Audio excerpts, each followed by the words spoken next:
Hello friends, welcome to competitive 360 YouTube channel. ఈ క్లాస్లో వచ్చేసి మనం షోడశ మహాజనపదాలు అయితే ఉండడం జరిగింది కదండి. సో షోడశ మహాజనపదాలు వచ్చేసి మనకి ఇండియన్ హిస్టరీలో ఉన్నటువంటి ఇంపార్టెంట్ బిట్స్ అండి ఇవి. సో ఖచ్చితంగా మనకు ఒక బిట్ వచ్చే అవకాశం ఉంటుంది కాబట్టి మరి సింపుల్ షార్ట్కట్ ట్రిక్స్ ద్వారా అయితే నేర్పించడానికి అయితే ట్రై చేశానండి. సో మొదటగా చూసుకున్నట్టయితే ఈ షోడశ మహాజనపదాలు వచ్చేసి మొత్తం 16 ఉంటాయి. సో ఎన్ని ఉంటాయంటే మనకి 16 అయితే ఉండడం జరుగుతుందండి. ఈ 16 మనం కంపల్సరీ అది ఎక్కడ ఉన్నది, సో అది దాని యొక్క రాజధాని ఏంటిది, సో ఆ నగరం ఏంటిది, దాని యొక్క రాజధాని ఏంటిది, అది ఏ ప్రాంతంలో ఉన్నది అనేది కంపల్సరీ తెలుసుకోవాలండి. సో దాని గురించి సింపుల్ షార్ట్కట్ ట్రిక్ ద్వారా నేర్పించడానికి అయితే ట్రై చేశానండి. సో అందులో వచ్చేసి మనకి మొదటగా మగధ రాజ్యం. సో మగధ నగరం అనేది ఎక్కడ ఉంటుంది అంటే మనకి దక్షిణ బీహార్లో ఉంటుందండి. సో ఇది ఎక్కడ అంటే మనకి దక్షిణ బీహార్లో ఉన్నటువంటి ప్రాంతంలో మగధ రాజ్యం అయితే ఉండడం జరిగింది. సో ఇది వచ్చేసి మనకి దీని యొక్క రాజధాని తీసుకున్నట్టయితే మనకి గిరివ్రాజం అంటారు. సో మగధ యొక్క రాజధాని వచ్చేసి గిరివ్రాజం అంటే రాజగృహం అని కూడా పిలుస్తారండి. సో కొన్ని దాంట్లో రాజగృహం అని కూడా ఉంటుంది. సో దీని యొక్క ఇంకో రాజధాని వచ్చేసి మనకి రాజగృహం రావడం జరుగుతుంది, గిరివ్రాజం అని కూడా రావడం జరుగుతుంది. రెండు కూడా కరెక్ట్ ఆన్సర్స్ అయ్యండి. నెక్స్ట్ చూసినట్లయితే ఇక్కడ మనకి ఇది ఎక్కడ ఉంటుంది అంటే మనకి దక్షిణ బీహార్లో ఉంటుందండి. సో మనకి ఎక్కడ అంటే మనకి ఇది ఇక్కడ చూడండి, సో దా వస్తుంది. సో దక్షిణ బీహార్ అని మనకు తెలుసు కాబట్టి సో దా అంటే మనకి దక్షిణ అని గుర్తుంది. దక్షిణ బీహార్ అనేది ఐడెంటిఫికేషన్ చేసుకోండి. సో దా అంటే మనకి సిమిలర్గా చూడండి, సో కలర్స్ కూడా ఐడెంటిఫికేషన్ చేయడం జరిగింది. దా అంటే మనకి దక్షిణ బీహార్ అయితే రావడం జరుగుతుంది. నెక్స్ట్ వన్ చూసినట్టయితే వజ్జీ అనే నగరం అనేది దాని యొక్క రాజధాని చూసినట్టయితే వైశాలి అని పిలుస్తాం. వైశాలి. సో సిమిలర్ కాబట్టి పెద్ద వేరియేషన్ మనకి ఏమనిపించాలో సో సిమిలర్గా గుర్తుపెట్టుకోవచ్చు, వజ్జీ అండ్ వైశాలి. కానీ 2 సార్లు మీరు చదివి ఉండాలి. సో ఒక 2-3 సార్లు ఒకసారి రిపీట్ చేసినట్లయితే మీకు ఐడెంటిఫికేషన్ అనేది ఈజీ అవుతుంది. ఇంకా చూసినట్టయితే ఉత్తర బీహార్ అన్నాడు. సో ఉత్తర బీహార్ అంటే మనకు చూడండి, వైశాలి అంటే అమ్మాయి కదండి. సో వైశాలి అనే అమ్మాయికి సో ఏం చేశాడంటే ఉత్తరం రాశారని గుర్తుపెట్టుకోండి. సో ఉత్తర బీహార్, సో మన దక్షిణ బీహార్ అయిపోయింది. నెక్స్ట్ వచ్చేసి ఉత్తర బీహార్ అయితే అయిపోయింది, అలా గుర్తుపెట్టుకోండి. Next Kushinagar and Gorakhpur. చూడండి ఇక్కడ మల్లని ఏం చేస్తున్నా అంటే మళ్ళీ అనుకోండి. సో మళ్ళీ ఏమైంది, ఖుషి సినిమా అయితే రావడం జరిగింది. సో సినిమా మీకు తెలుసు కదండి, మామూలుగా విజయ్ దేవరకొండది సమంత వచ్చినటువంటి సినిమా ఉంది కదా ఖుషి అనేది. సో ఇంతకుముందుకు ఉన్నటువంటి పవన్ కళ్యాణ్ సినిమా అనేది మళ్ళీ రావడం జరిగింది, అంతే కదండి. సో పవన్ కళ్యాణ్ యొక్క ఖుషి సినిమా అనేది మళ్ళీ రావడం జరిగింది. ఇది ఎలా ఉందంటే ఘోరంగా ఉంది. సో అంటే ఇది ఫ్లాప్ అయింది కదండి సినిమా, ఆ సినిమా ఫ్లాప్ అయింది కాబట్టి సో అట్లా మనకు ఘోరంగా ఉంది. సో గోరఖ్పూర్ అనేది ఇట్లా గుర్తుపెట్టుకోండి. నెక్స్ట్ చేది అనేది వచ్చేసి మనకి సుక్తిమతి అంటే బుందేల్ఖండ్ అనే ప్రాంతంలో ఉండడం అయితే జరిగింది. సో చేది అంటే మనకి చూడండి మామూలుగా చెదిరిపోయింది అని అంటాం. చెదిరిపోయింది అంటే ఏమంటే మతి చెదిరిపోతే మనం చెదిరిపోయింది అంటాం. సో అట్లా గుర్తుపెట్టుకోండి. సో చేది అంటే చెదిరిపోయింది. సో ఏం చెదిరిపోయిందంటే మతి చెడిపోయింది, సుక్తిమతి అనేది ఉండడం జరుగుతుంది. ఈ విధంగా గుర్తుపెట్టుకోండి. నెక్స్ట్ ఇక్కడ బుందేల్ఖండ్. సో బుందేల్ఖండ్ అంటే మనకి మామూలుగా మీ కామెంట్ సెక్షన్లో కామెంట్ చేయండి ఇది ఏ విధంగా గుర్తుపెట్టుకోవాలనేది. సో బుందేల్ఖండ్, సో లేకపోతే కండ. సో కండ అని గుర్తుకున్నాం. కండ అనేది చెదిరిపోయింది. ఏం చెదిరిపోయిందంటే కండ చెదిరిపోయింది. సో అట్లా గుర్తుపెట్టుకోండి. సో మతి అనేది పోయింది, ఎందువల్ల అంటే చెదిరిపోవడం వల్ల. సో ఎందుకు చెదిరిపోయిందంటే మనకి ఆ కండ అనేది పోయింది కాబట్టి అక్కడ మనకి చెదిరిపోయింది, అట్లా గుర్తుపెట్టుకోండి.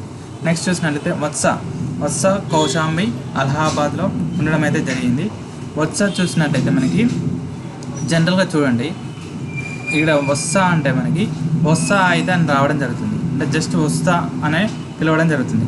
సో కౌ అంటే మనకి ఆవు అనేది రావడం జరుగుతుంది. సో ఆవు, సో ఆవుకు ఏం చేస్తామంటే చెంబు తీసుకుపోయి రావడం జరుగుతుంది. సో అలా సో మనకి అలా అని పిలవడం జరుగుతుంది. సో అలా వెళ్ళడం జరుగుతుంది. వస్తా అంటే వెళ్ళడం. సో వెళ్ళడం కౌ అంటే ఆవు. ఇక్కడ శంబి అంటే మనకి చెంబు అనేది తీసుకోండి. మనం మామూలుగా ఆవు దగ్గరికి చెంబు తీసుకొని వెళ్తాం కదా, సో అలా గుర్తుపెట్టుకోండి, ఓకేనా. సో అలహాబాద్ అయితే రావడం జరుగుతుంది, ఓకేనా. నెక్స్ట్ చూసినట్లయితే షోడశ మహాజనపదాలు ఇంకా నెక్స్ట్ కురు అనేది. సో కురు అనేది వచ్చేసి మనకి ఇంద్రప్రస్థ అనే రాజధానిగా ఉండడం జరిగింది. సో మనకి కురు అనే నగరంలో వచ్చేసి దీని యొక్క రాజధాని వచ్చేసి ఇంద్రప్రస్థ అండి. దీని యొక్క ఏ ప్రాంతంలో ఉన్నదంటే ప్రస్తుతం ఉన్నటువంటి ప్రాంతం ఏంటంటే స్థానేశ్వర్లో ఉండడం అయితే జరిగింది.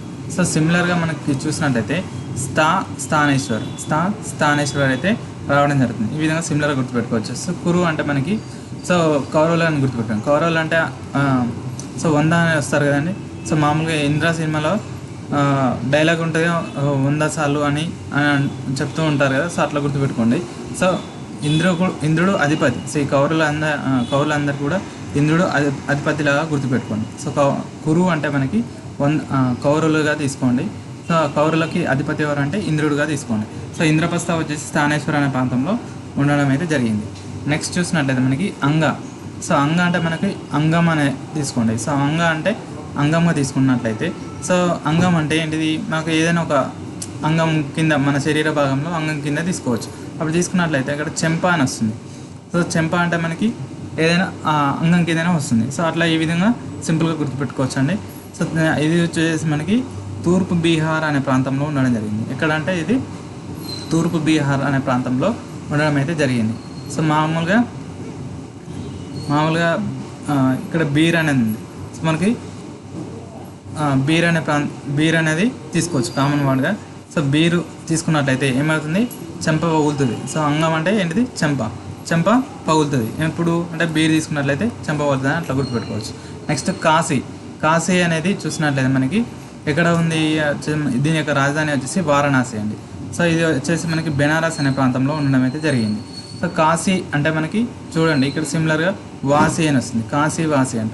సో కాశీ వాసి, సో కాశీ వాసి. సో బెనారస్ అనే ప్రాంతంలో అయితే ఉండడం జరిగింది. ఇక్కడ చూడండి నా, సో మనకి నారా. సో ఇక్కడ రివర్స్గా మనకి ఇదే రావడం జరిగింది. వారణాసిలో నారా అయితే ఉండడం జరిగింది. సో సిమిలర్గా మనం ఈ ప్రాంతాన్ని కూడా గుర్తించవచ్చు అండి. నెక్స్ట్ కోసల అనే ప్రాంతం అనేది అందరికీ తెలిసిందే అండి. శ్రీరాముని యొక్క ప్రాంతం అని, అయోధ్యకు సంబంధించినటువంటి ప్రాంతం. సో ఇది ఇక్కడ వస్తుందంటే మనకి ఉత్తరప్రదేశ్లో అయితే రావడం జరుగుతుంది. కోసల వచ్చేసి మనకి శ్రావస్తిలో రావడం అయితే జరుగుతుంది. సో కోసల మనకి సో మనకి కొసల ఏమంటారు, కొసల్లో పోతే ఏమవుతారు, సావు వస్తుంది అని అంటారు. కొసల అంటే మనకి సావు అని అంటారు. సో అట్లా మనకి కోసల సావస్తి అని ఐడెంటిఫికేషన్ చేసుకోవచ్చు అండి. ఇది ఇక్కడ ఏ ప్రాంతం అంటే మనకి శ్రీరాముడి. సో కోసల రాజ్యం అంటారు కదా. సో శ్రీరాముడు వచ్చేసి అయోధ్యకు సంబంధించినటువంటి శ్రీరాముడి కాబట్టి సో ఈ అయోధ్య అందరికి తెలిసినటువంటి విషయం అండి. నెక్స్ట్ వచ్చేసి పాంచాల అని ఉండదు. సో కొన్నిట్లలో అచిత్ర అని కూడా ఉంటుందండి. పాంచాల అచిత్ర అని వస్తుంది. పాంచాల రెండో అక్షరం అచిత్ర. సో అట్లా కూడా ఉంటాయి కొన్ని. సో ఇందులో వచ్చేసి కాంపిల్య అని ఇచ్చాడు. దీని ప్రకారం చూద్దాం. నెక్స్ట్ బరేలి. సో బరేలి ఇక్కడ చూసినట్టయితే మామూలుగా ఇక్కడ కీవర్డ్ వచ్చేసిందంటే పిల్ల అని ఉంది. సో పిల్ల వచ్చేసి ఏ పిల్ల అంటే బర్రె. సో బర్రె యొక్క పిల్లకి ఏం చేశారంట, పంచగట్టారంట. సో పాంచ అంటే మనకి పంచగట్టారు. సో అట్లా గుర్తుపెట్టుకోండి. కంపిల్ల అని ఉంది. సో పిల్లకి ఏం చేశారు, పంచగట్టారు. ఏ పిల్లకి, అది బర్రె పిల్లకి. బరేలి అంటే బర్రె. సో అట్లా గుర్తుపెట్టుకోండి, సిమిలర్గా ఉంటుంది. నెక్స్ట్ చూసినట్లయితే మత్స్యనగరం అంటే మీకు జనరల్గా చూడండి,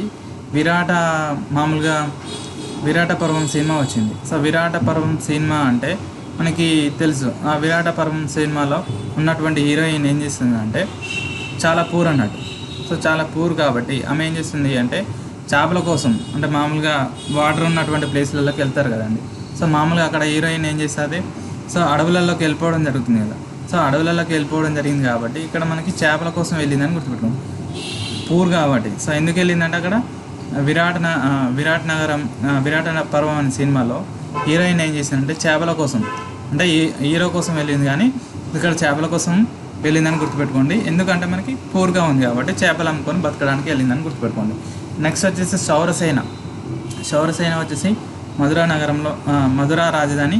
ఇది వచ్చేసి మధుర అనే ప్రాంతంలో ఉండడం అయితే జరుగుతుందండి. సేన అంటే మనకి ఏంటంటే సేనలు ఉంటాయి. సో మనకి ఏదైనా అధిపతులకు సేనాపతులు ఉంటారు. సో అట్లా వాళ్ళు ఏ విధంగా ఉంటారంటే చాలా మధురంగా ఉంటారు. ఎందుకంటే వాళ్ళు ఎంత మధురంగా ఎందుకు ఉంటారంటే, సో రాజు ఏ పని చెప్తే కూడా ఆ పని చేస్తారు కాబట్టి వాళ్ళు ఏ విధంగా ఉంటారంటే మధురంగా ఉంటాయి, ప్రియంగా ఉంటారు అన్నట్టు. సో మధు అంటే మనకి ప్రియం అని వస్తుంది. సో మధుర అనే ప్రాంతం అందరికి ప్రియమైనది కదండి. కాబట్టి సో సేనలు ఎలా ఉంటారో ప్రియంగా ఉంటారు అని గుర్తుపెట్టుకోండి. సో ఎందుకంటే మనకి శౌరసేన, సో సేనలంతా కూడా మనకి రాజులకి అధిపతులకి ఏముంటారు, ప్రియంగా ఉంటారు, సో మధురంగా ఉంటారు. ఆ విధంగా గుర్తుపెట్టుకోండి. రెండు కూడా మా సిమిలర్ వర్డ్స్ అయితే రావడం జరుగుతుంది. నెక్స్ట్ వన్ వచ్చేసి మనకి అస్మాకం. అస్మాకం అంటే బోధన యొక్క రాజధాని, దీని యొక్క రాజధాని బోధన్. ఇది వచ్చేసి మనకి తెలంగాణ ప్రాంతంలో ఉన్నటువంటి ఏకైక ప్రాంతం అండి. ఇది అందరికీ తెలిసినటువంటి విషయమే, దీన్ని ఎటువంటి గుర్తుపెట్టాల్సిన అవసరం లేదనుకుంటున్నాను. నెక్స్ట్ వచ్చేసి అవంతి. అవంతి వచ్చేసి మనకి ఉజ్జయిని అంటే మాల్వా ప్రాంతంలో అయితే ఉండడం జరిగింది. జనరల్గా చూడండి, ఇక్కడ అవంతిక అంటే మనకి మీకు తెలుసు హీరోయిన్ కదండి, అవంతిక మాహిష్మతి సామ్రాజ్యం అండి. సో మాహిష్మతిని ఇక్కడ మాల్వాగా తీసుకుంటాం. మాహిష్మతి అనే సామ్రాజ్యాన్ని మాల్వా ప్రాంతంగా మనం తీసుకుంటాం, మాహిష్మతి. సో అవంతిక వచ్చింది. సో అవంతి ఏ రాజ్యం అంటే మాహిష్మతి సామ్రాజ్యం అంటే ఇక్కడ చూసినట్లయితే ఇక్కడ నగరం అక్కడ ఉన్నటువంటి రాజధాని వచ్చేసి అవంతి ప్లేస్లో ఎవరిని పెట్టారంటే జయని పెట్టారని గుర్తుపెట్టుకోండి. ఇక్కడ ఉన్నటువంటి అవంతి సో అవంతి ప్లేస్లో ఎవరిని తీసుకున్నాడు, హీరోయిన్గా ఎవరిని తీసుకున్నారంటే జయ. సో జయని తీసుకున్నారని గుర్తుపెట్టుకోండి. సో అవంతి ప్లేస్లో ఎవరిని తీసుకున్నారు, జయని తీసుకున్నారు. ఆ విధంగా మనకు ఈజీగా గుర్తుకుంటుంది. ఆమె యొక్క సామ్రాజ్యం ఏంటిదంటే మాహిష్మతి సామ్రాజ్యం మాల్వా ప్రాంతం. ఓకేనండి. నెక్స్ట్ భోజపురం. సో సిమిలర్గా మనకి కాంబోజా అనే నగరం అనేది, సో భోజపురం అనే రాజధాని అనేది ఉండడం జరిగింది. ఇది ఏ ప్రాంతంలో ఉందంటే పశ్చిమోత్తర ప్రాంతంలో అయితే ఉండడం జరిగిందండి. సో సిమిలర్గా మనకి భోజపురం అయితే రావడం జరుగుతుంది. కొన్నింట్లో డిఫరెంట్ అయితే ఉండడం జరిగిందండి. నెక్స్ట్ వచ్చేసి చూసినట్టయితే మనకి ఇక్కడ ఏం లేదు, కాంబోజ్ అంటే భోజపురం, సో అందులోనే మనకి రావడం జరుగుతుంది. ఇది వచ్చేసి మనకి భోజపురం అంటే పశ్చిమోత్తర ప్రాంతంగా తీసుకోవచ్చు. నెక్స్ట్ వచ్చేసి మనకి గాంధార.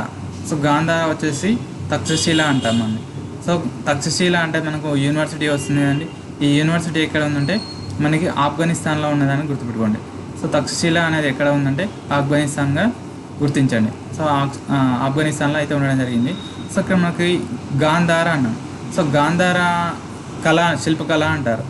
ఈ గాంధార శిల్పకళ కానీ ఇవన్నీ కూడా మనకి అనేది రావడం జరుగుతుంది. ఇక్కడ మనకి విడదీస్తే అనేది రావడం జరుగుతుంది. ఈ అనేది ఆఫ్ఘనిస్తాన్గా తీసుకోండి.